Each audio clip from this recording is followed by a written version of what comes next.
Hey everyone, Phil Conway hopping on. It's Saturday. It's April 12th already, and here we are with the 18th day of this 21-day challenge.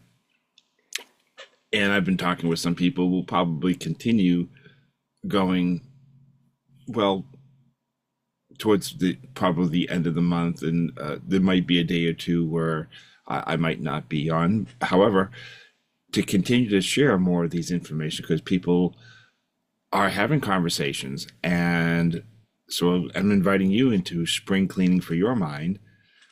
We just talked about in the previous days were 17 of the principles from the science of personal achievement. And the one big thing to keep in mind is that we have success with a positive mental attitude as a book to say, how is it that we drive that bus, drive that train, drive that car, to drive our efforts forward. So this way we are having the peace of mind and we're achieving the things that come from the burning desires. Every one of us has a burning desire. The question is, are you nurturing the time to bring that out of you? Or did you already dismiss it and you don't believe in yourself? You don't believe in the idea. You might have confidence in yourself and confidence in others. And here's a question that Earl Nightingale said, isn't it strange we come to a point where we really believe anyone and everyone else can achieve this idea that we've got, yet for whatever reason, we tend to dismiss, put off, put down, stop that idea that we've got. All of it is good once we can learn how to really harness that power.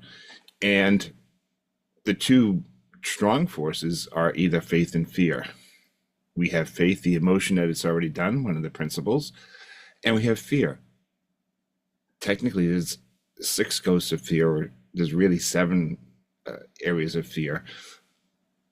And of those, the top 2 are fear of poverty and a fear of criticism.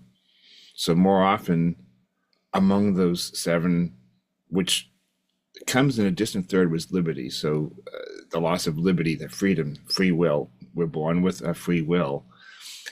Yet it's that fear of criticism that really holds many people back from developing the confidence in the idea, because when people are not thinking, what's really happening is that the lower level confidence is saying, oh, what do you think about this? What do you think I should do?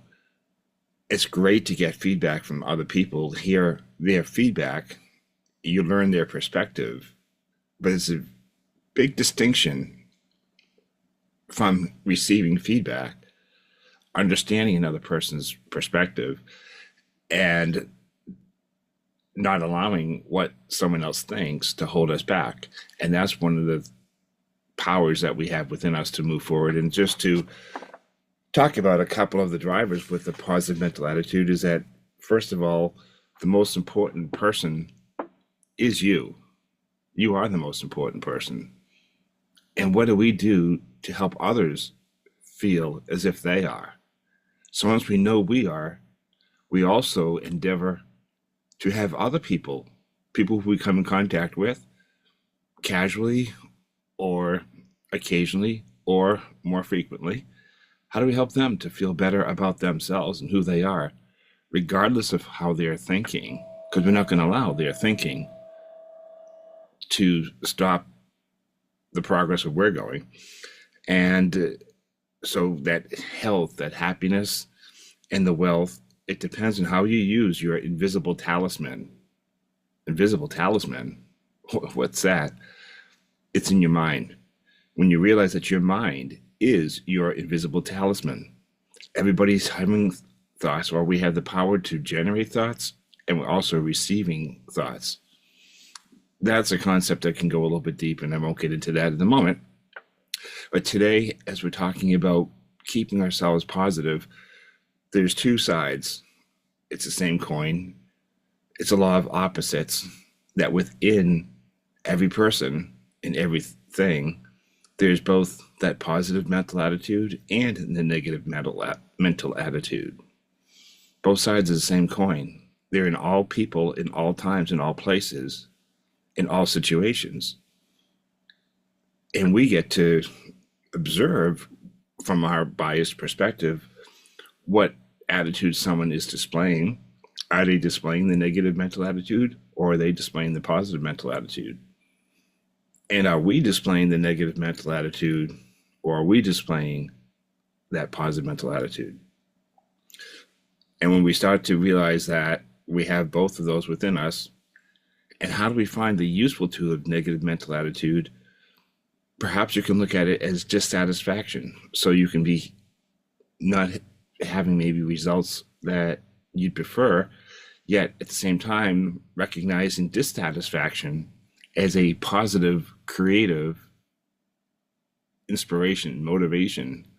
It can become your formula for, okay, here's something that I prefer not to have as a result. So what I'm doing will help me have a different result, so that this experience over here won't happen. Think of that for a moment. And a couple of your piloting thoughts that are coming through here and questions of the day would be, will you engage in thinking time to determine how you can turn adversities into seeds of equivalent greater benefits? What can you do to take 20 minutes, 30 minutes, 4 times a day? Perhaps an hour in the morning before your work or your day or your operations begin, and an hour in the evening. And then during the day, take those 20 to 30 minutes of time of thinking, real thinking, not mental activity, not promoting anxieties, not looking at the negative side, but looking at the positive side of things. What will you do? If you can't do it 4 times a day, can you do it once a day? If you can do it once a day, can you do it 4 days in a row? If you do it 4 days in a row, can you do it 10? This is the idea. You see, we're building up, strengthening the mental muscles and moving forward.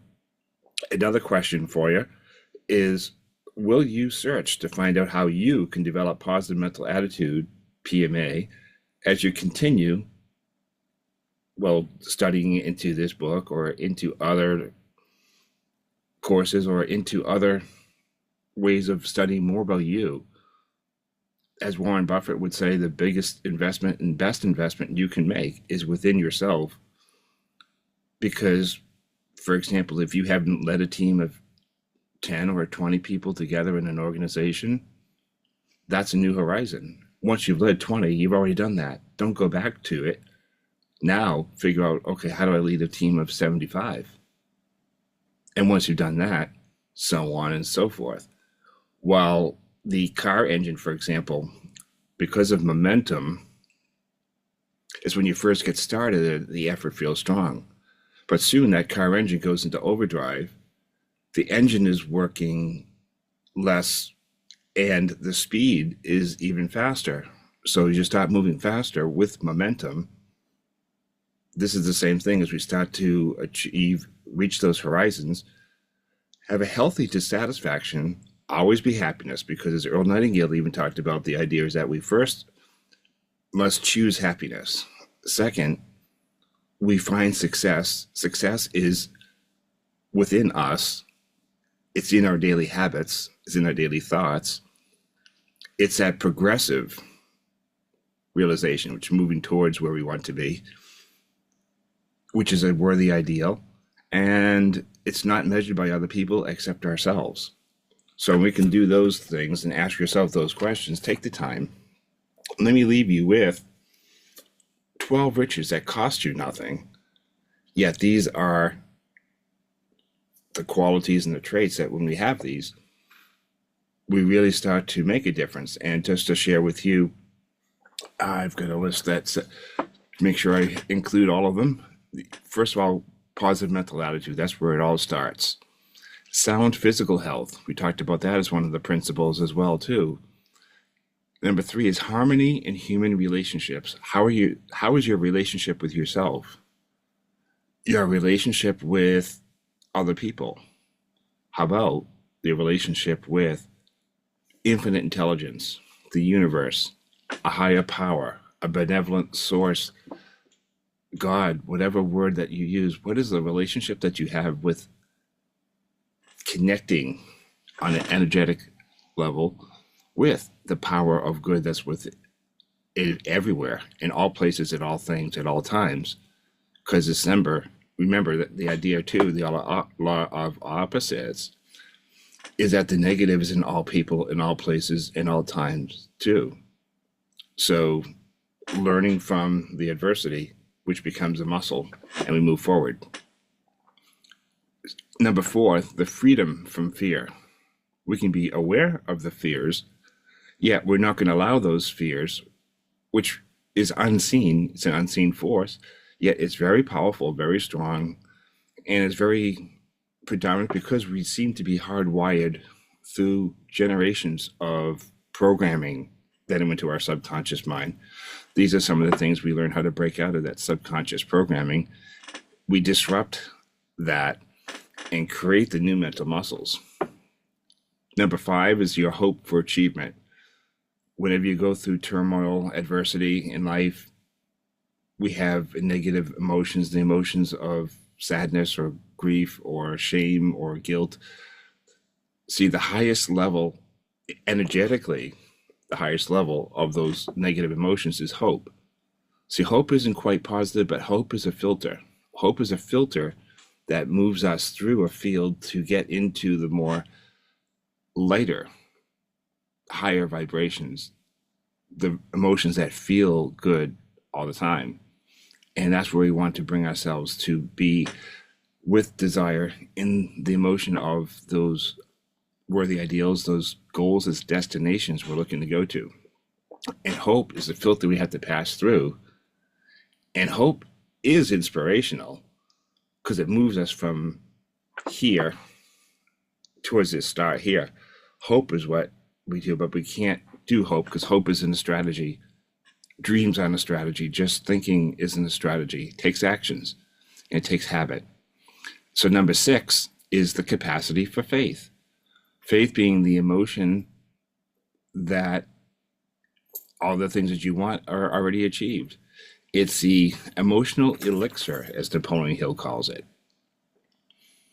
Again, faith is an unseen source, and whichever one of faith or fear, that's the one that's going to be predominant.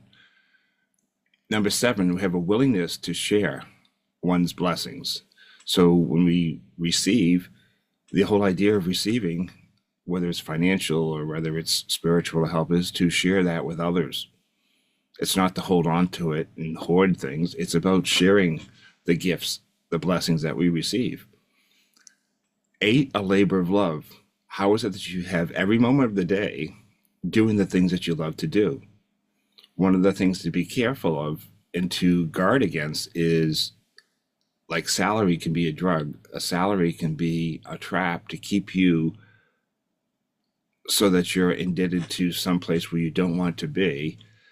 And although it sounds like might be a high amount, what is a high amount? It's going to be different to all people. There's no one set thing that's too low or too high.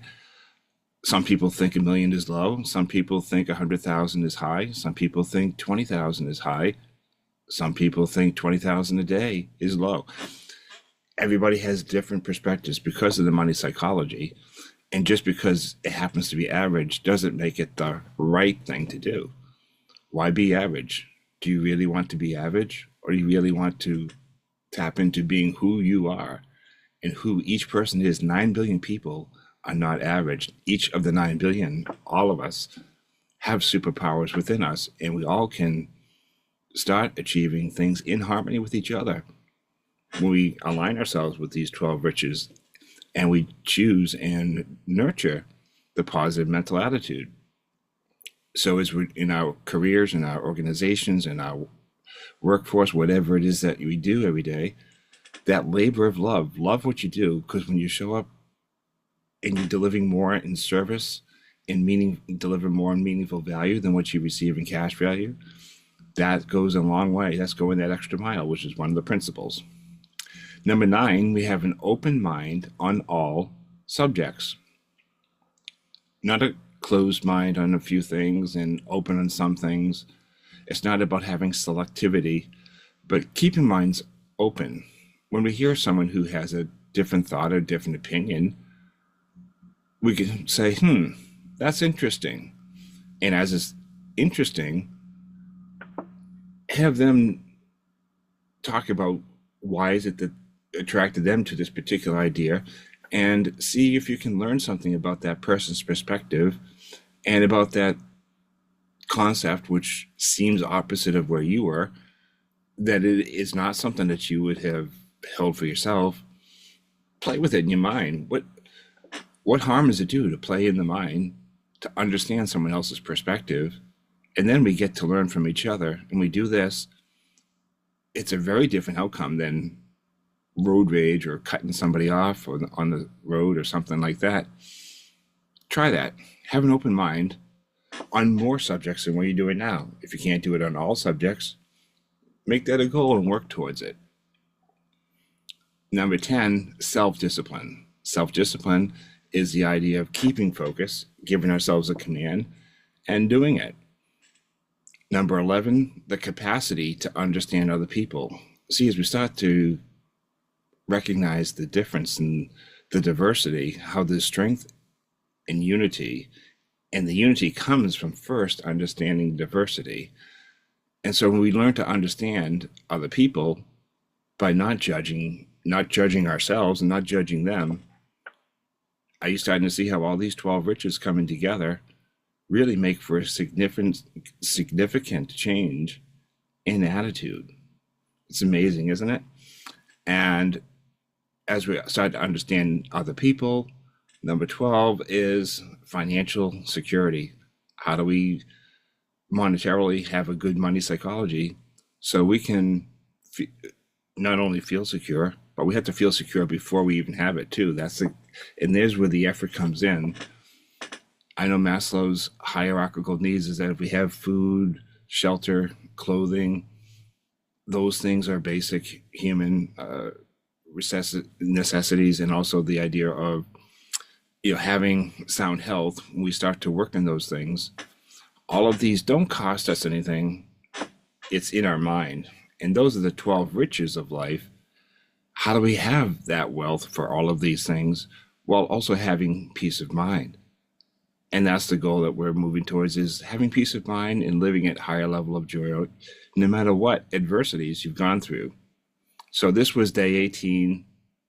Let me know which of these riches or any of the principles that we shared so far, how do you find yourself getting into one new principle or more principles than you used to be doing? Because we're all here sprinkling in our mind to live the abundant and free lifestyle that we want. How is your freedom? What are you thinking today? We'll talk again tomorrow.